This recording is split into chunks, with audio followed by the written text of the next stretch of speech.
तिकडे नाशिकच्या कळवण तालुक्यातल्या मोहमुख गावातल्या मुख्य रस्त्यापासून गावात येणाऱ्या रस्त्याची दुरावस्था झाली आहे। रस्त्यावरचा डांबर गायब होऊन रस्त्यावर अक्षरशः चिखल आणि मातीचा गाळा तयार झालाय आणि याच चिखलातून रोज विद्यार्थी आणि ग्रामस्थांना ये-जा करावी लागते।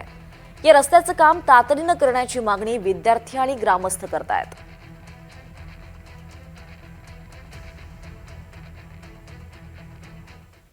पुन्हा एकदा बातम्यांचा वेगवान आढावा घेऊयात।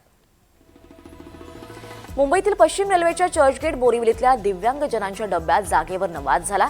यात अमाजद शेख यानं 62 वर्षीय केजितन पिरिस यांना चालत्या ट्रेनमधून ढकलून दिलाय। यात गंभीर जखमी झालेल्या प्रवाशाचा उपचारादरम्यान मृत्यू झालाय।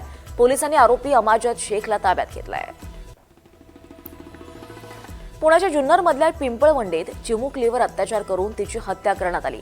तिला न्याय देण्याच्या मागणीसाठी ग्रामस्थांसह कुटुंबियांनी मूक मोर्चा काढला। हातात निषेधाचे फलक घेत कोणतीही घोषणाबाजी न करता नागरिक रस्त्यावर उतरले आणि चिमुकलीला न्याय मिळावा अशी मागणी केली।